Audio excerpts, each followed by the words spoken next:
Under the cola tree, our stories unfold. Drums speak the past in rhythms bold.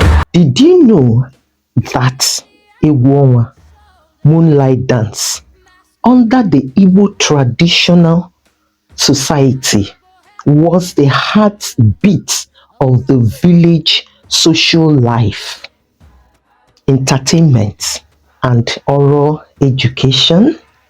You're welcome back to Igbo Tradition, My Heritage.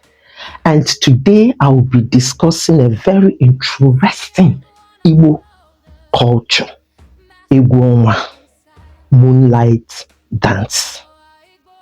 If you like what I am doing, subscribe to my channel and don't forget to hit that bell button so that anytime I drop a new video, you will get notification.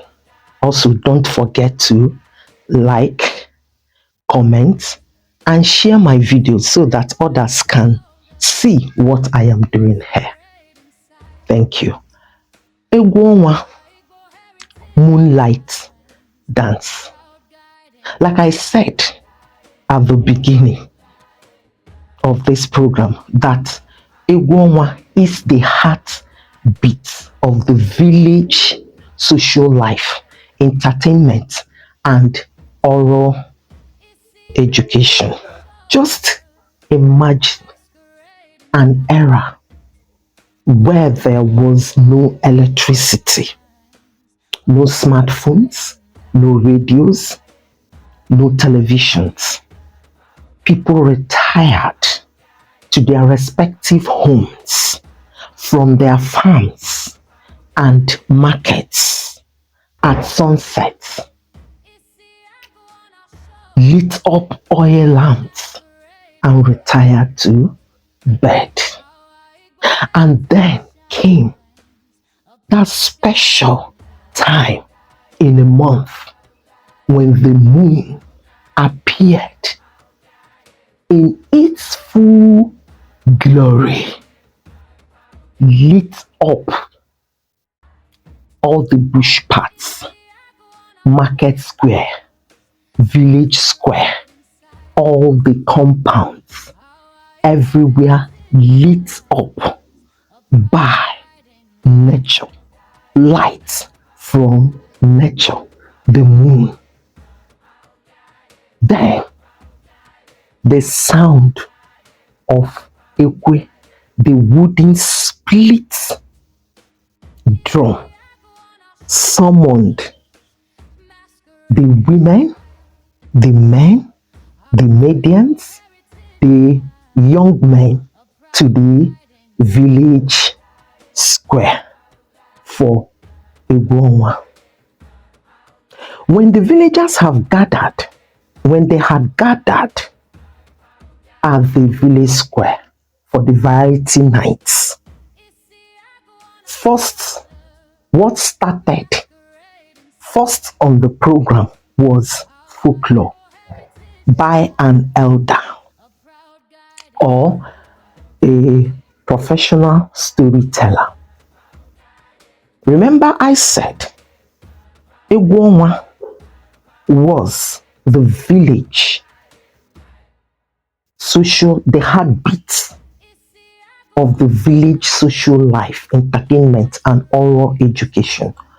So during the folklore told by an elder or a professional storyteller, stories about spirits, animals like tortoise being a trickster, and then traditions and customs. Igbo had oral history, not a hidden history. So during Egwu Ọnwa, time of folklore, traditions were passed down, were told to the younger generation by the elders. After the folklore, what followed next was wrestling. Mba was one of Igbo entertainment culture. So the young men now had to show their strength and agility, and whosoever that put the opponents back on the ground was the winner and became famous, and the maidens sang his praise.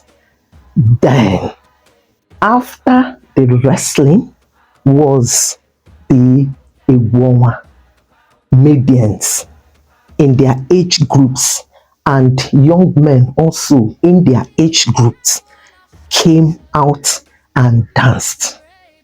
Not just ordinary dance, that dance was a very important dance.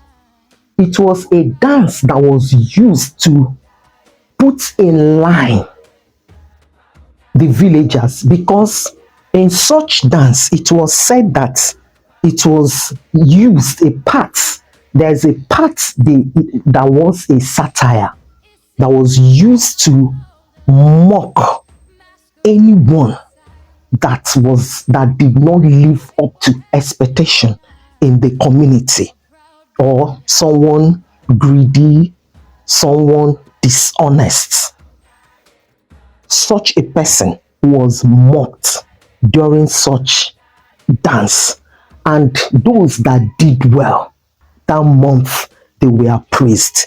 So it was said that dance, the Egwu Ọnwa, that dance was used to put the community, to put them on line.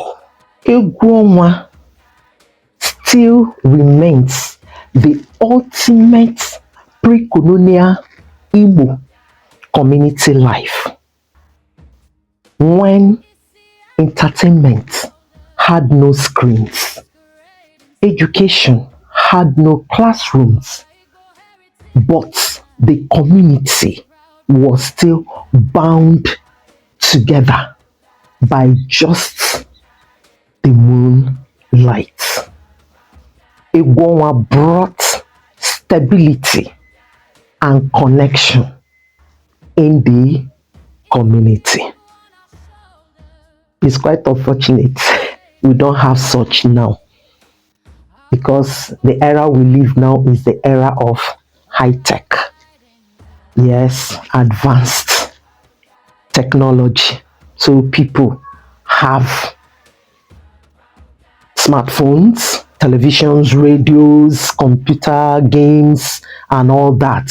So a whole lot of things to keep them entertained at home. But you will agree with me that this generation, a lot of depression. People suffer from depression. Anyways, this is where I'll be drawing the curtain on Egwu Ọnwa. To see you in my next video on Igbo tradition, my heritage. Ndewono. Under the cola tree, our stories unfold.